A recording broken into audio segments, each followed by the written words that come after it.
हजारों बार हम इल्ज़ाम और शक से गुजरते हैं। हजारों बार हम इल्ज़ाम और शक से गुजरते हैं। ज़माने भर की बातों को भी यूं हंसकर मुकरते हैं। घरौंदा बस गया मेरा महज एक बात के चलते, रहूं पहलू में जिसके भी तुम ही से प्यार करते हैं। ये बात किसी बेवफा के लिए नहीं लागू होती है, ये उनके लिए लागू होती है जो 7 जन्मों तक साथ जीने और मरने की कसम खाते हैं। आज सोशल मीडिया प्लेटफॉर्म पर उछल कर बातें आई कि डॉक्टर मेला ऐसा कह रहे थे, डॉक्टर मेला वैसा कह रहे थे। मैं नहीं कहता हूँ। एक सज्जन ने कहा कि क्या आपने छवि का भी इंटरव्यू किया? जितेंद्र मणि का इंटरव्यू तो आपने बताया। राजेश जी के लिए रोज आप कुछ न कुछ लिखते रहते हैं, पढ़ते रहते हैं, सुबह शाम इनके बारे में आते हैं, लेकिन आपने क्या कुछ कहा छवि के बारे में? छवि के बारे में मैं क्या कहूँगा? छवि खुद कह रही है अपने बारे में। देखें, दिखाई दे रहा है कुछ? इतनी इतनी जबरदस्त धाराएं मास्टर जितेंद्र मणि के लिए हैं, जो कहाँ पर हैं? कालेपुर महुअल जलालपुर विकास खंड लगता है, जहां पर ये परिषदीय विद्यालय में अध्यापक हैं। इनकी पत्नी ने आज इन पर FIR दर्ज कराई है। आज का मतलब आज के संदर्भ में इस केस के बाबत इसमें उसने तमाम धाराओं का जिक्र किया है, जिसमें दहेज उत्पीड़न, घरेलू हिंसा, मारपीट, गाली गलौज इत्यादि का जिक्र है। छवि ने ऐसा क्यों किया है? छवि अच्छे से जानती हैं। जिन्हें शक हो उन्हें महिला थाना जाकर के पता करना चाहिए कि छवि ने क्या क्या कहा।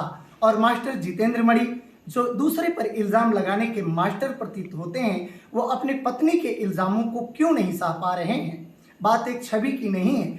आज बड़े बाबू राजेश उपाध्याय की बेटी का भी वही मसला है, जहां दो बहुएं ने एक साथ इल्ज़ाम लगाया उस द्विवेदी परिवार पर। सत्यनारायण द्विवेदी का परिवार जितेंद्र मणि के परिवार के साथ मीन्स बाप और बेटे सब लोग मिल करके 2 बहुओं को क्यों उस घर में नहीं रहने दे रहे हैं? उनकी प्रॉब्लम क्या है वो तो अच्छे से वही लोग जान सकते हैं। लेकिन दूसरों पर इल्ज़ाम लगाने से बेहतर है कि अपनी समस्या का समाधान निकाला जाए। अदालत के चौखट पर खड़े द्विवेदी परिवार को दूसरों पर इल्ज़ाम लगा करके अपनी समस्या का समाधान नहीं निकल पड़ेगा। लोग अगर कह दें कि अरे भाई थानेदार साहब तो घूस मांग रहे थे, नहीं दिया इसलिए उन्होंने मुझे डकैत बना दिया, तो साक्ष्य कहाँ जाएंगे?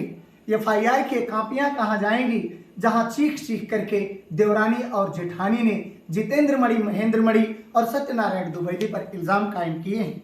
बड़े बाबू राजेश जी, आप ये बताएं कि कुछ लोग कहते हैं कि डॉक्टर मेला ने इस प्रकरण को लंबा खींचा है। प्रकरण मैंने लंबा खींचा है या प्रकरण वास्तव में लंबा है? लंबा है सर। खींचने से कोई प्रकरण लंबा होता है जी? जब लंबा रहेगा तभी तो लंबा होगा जी।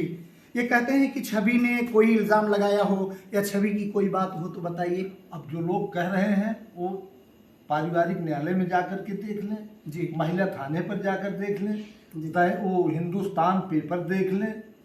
मीडिया पर दबाव बना करके क्या समस्या का समाधान निकल आएगा? अब इनके कमेंट से तो यही उम्मीद लग रही है कि मीडिया पर दबाव बनाना। दरअसल मास्टर जितेंद्र मणि अपने घर से लगभग 5 किलोमीटर 6 किलोमीटर की दूरी पर रह करके परिषदीय विद्यालय में मास्टर जी की नौकरी करते हैं। वक्त बहुत है उनके पास सियासत करने के लिए, मीडिया पर इल्ज़ाम लगाने के लिए। ऐसे में BSA अम्बेडकर नगर को भी ध्यान देना चाहिए कि सच में सियासत और घरेलू हिंसा और दहेज अधिनियम की धाराओं का जिक्र अगर है तो वह व्यक्ति अपने घर के निकट रह करके किस तरीके से समाज को और परिजनों को पीड़ित कर रहा है, यह चिंता का विषय होना चाहिए। ये इल्ज़ाम नहीं है। वास्तव में आप क्या चाहते हैं कि इस पर क्या होना चाहिए?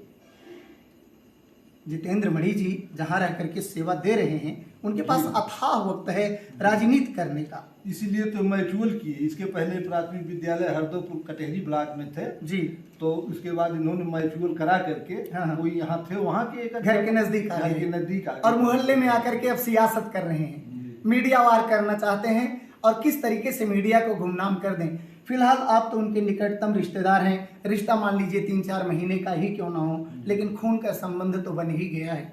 अगर आपकी जिंदगी में कुछ ऐसा मीठा क्षण याद हो, क्योंकि गुस्से में लोग बहुत कुछ बुरा बोल जाते हैं, आप भी मीडिया के सामने कुछ बयान दे सकते हैं। लेकिन अगर आपको कुछ एक अच्छा मीठा कुछ याद हो इस परिवार के प्रति कि जिससे संवेदनशीलता हृदय में जगती हो, तो वह जिक्र जरूर सुनना चाहूँगा कि जहाँ आप समाज को कुछ मैसेज देना चाहते हो कि संबंध अपनी जगह है, नुकसान अपनी जगह है, लेकिन भविष्य को ध्यान में रख करके कैसे एक दूसरे से जुड़ के रहना चाहिए। कोई सुखद क्षण अगर आपको याद हो तो उसका जिक्र जरूर करें।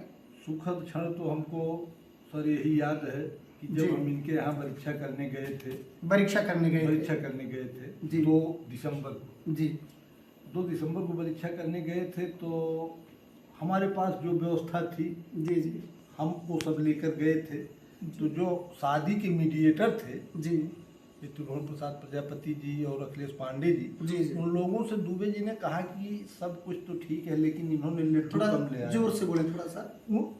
त्रिभुवन प्रसाद प्रजापति जी से और अखिलेश पांडे जी से इन्होंने कहा हाँ। कि सब तो ठीक है, हाँ। लेकिन जो लड्डू लाए हैं वो लड्डू थोड़ा सा कम है। मतलब 15 किलो लड्डू मतलब इसमें कम है। जो आप लड्डू ले गए थे हाँ। चढ़ाने के लिए, हाँ। उसमें 15 किलो लड्डू कम था, कम था। जबकि वास्तव में आप कितना ले गए थे? 35 किलो लड्डू ले गए थे, 25 किलो बालूशाही ले गए थे, 11 किलो मीठा छेना और बर्फी मिला करके फल वगैरह भी रहा होगा। फल भी लगभग 1 कुंटल के आसपास था। जी जी हम ले गए और उनको 15 किलो लड्डू, 15 किलो सत्यनारायण द्विवेदी जी को 15 किलो लड्डू कम लगे। जितेंद्र मणिमाठ साहब, पूरा अध्यापक घराना समझ लीजिए उनका, घर में तमाम अध्यापकों की भीड़ अच्छी खासी चल रही, लेकिन बेटी के बाप से 15 किलो लड्डू कम पड़ गए थे मोहल्ले में बंटवाने के लिए, जिसकी कंप्लेन अगुआ से की गई। वो परिवार है जितेंद्र मणि द्विवेदी मास्टर साहब को का। ऐसी स्थिति में क्या हुआ? आप सॉरी बोल दिए कि नहीं दे पाऊंगा लड्डू? नहीं, हमने कहा ठीक है, बाजार नजदीक है, मंगवा लीजिए, हम व्यवस्था कर दे रहे हैं। कहाँ से मंगवाए थे आप? मालीपुर। अच्छा, तो उस 15 किलो लड्डू को उन्होंने आपसे वसूला, जी तो ये आपके लिए सुखद क्षण है। जी, ये हमारे लिए सुखद क्षण था। इसको सुखद कैसे आप मानते हैं? अब हम बेटी के बाप हैं, उनके दरवाजे पर गए। क्या आपको लगता है कि उसी समय आपको कुछ निर्णय लेने चाहिए थे अलग किस्म के?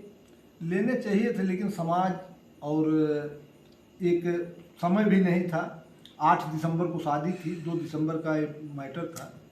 समाज में आज जो बेटी के बाप हैं, जो कहीं परीक्षा चढ़ाने जाते हों और वहाँ से लड़का पक्ष के लोग, वर पक्ष के लोग अगर कहते हैं कि लड्डू 10 किलो कम है, तो उस बेटी के बाप को वास्तव में क्या करना चाहिए? आप कुछ बताना चाहेंगे आधुनिक बेटी के बापों को कि कैसे उनको परीक्षा करना चाहिए? क्या लड्डू ज़्यादा लेकर के जाना चाहिए, और ज़्यादा लेकर के जाना चाहिए, या हाथ जोड़ लेना चाहिए, या कुछ नया निर्णय लेना चाहिए? अब हम तो यही जान रहे हैं कि और ज़्यादा लेके जाना चाहिए, और ज़्यादा लेके लेकिन जाना चाहिए। हाथ जोड़ने पर लोग मानने वाले नहीं हैं। जी उसी दिन की बात है, जी इन्हीं मीडिएटर से जो हमारे अगुआ थे, इन्हीं लोगों से उन्होंने कहा कि हमारे यहाँ मिलना यानी गोरधराई जो होती है जी जी 50,000 से कम नहीं लगेगी। क्या बात है, सामाजिक लोग हैं ना ये लोग, इन लोगों ने हमसे बताया कि दुबे जी कह रहे हैं 50,000 से कम नहीं लगेगी। जी। हमने कहा भाई इतनी व्यवस्था हमारी नहीं है, जी। और गोरधराई कोई शर्त नहीं होती है। हाँ, हम अपनी शुभेच्छा से है। हाँ, जो हम लेके आए हैं जी जी हम इनको देंगे।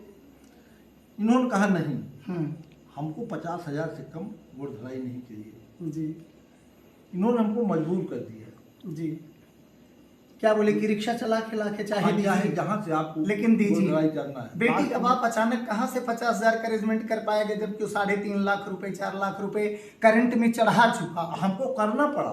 कैसे किया आपने? अब व्यवस्था किए, नात रिश्तेदारों से लेकर के अपनी व्यवस्था बनाए। बधाई हो, आपके रिश्तेदार इतने दमदार हैं, बधाई हो। बहुत अच्छी बात है कि आपको इतने अच्छे रिश्तेदार मिले हैं कि आप अचानक आनन फानन में व्यवस्था कर लेते हैं। फिलहाल लड़के वालों को भी इससे एक सबक लेना चाहिए कि बेटी का बाप वास्तव में इतना निरीह कमज़ोर नहीं होता है कि उसकी अग्नि परीक्षा लिया जाए। फिलहाल आज के लिए इतना ही काफ़ी है। देखना यह है कि अदालत, समाज सेवी संस्थाएं, लोकल पंचायतें इस समस्या का समाधान कैसे निकालती हैं। जहां मास्टर जितेंद्र मणि जैसे लोग एक तरफ तो शर्म खा रहे हैं कि उनकी पत्नी छवि ने उनके ऊपर कैसे FIR दर्ज कर दिया। FIR कैसे दर्ज करा दिया? वो जैसे 4 साल तक घुटती रही, उसको 4 साल तक और आगे भी घुटना चाहिए था। लेकिन जब इन्होंने विदाई का दावा उस पर ठोक दिया तो अपने अस्मिता की रक्षा के लिए उसे कहना पड़ा अदालत से कि श्रीमान जी मेरी भी लाज बचाइए, मेरी भी रक्षा कीजिए। फिलहाल BSC अम्बेडकर नगर भी सवालों के घेरे में है, जहां एक गबन को लेकर के जितेंद्र मणि के पिताजी पर एक मुकदमा BSC सुल्तानपुर के मैटर उनका है कि वो सही जनसूचना नहीं दे रहे हैं। तो इसी कड़ी में कनक मैटरनिटी के डॉक्टर साहब आलोक पांडे जी भी कम दर्द नहीं दिए हैं बेटी के बाप को। इतना ही नहीं, देखिए वंदना अग्रहरी का क्या होता है, जिन्होंने तमाम फाइलों में हेराफेरी की है और आज दो दो बहुएं न्याय पाने के लिए अदालत और पुलिस की चौखट पर नाक रगड़ रही हैं। धन्यवाद। मैं डॉक्टर मेला, नमस्कार।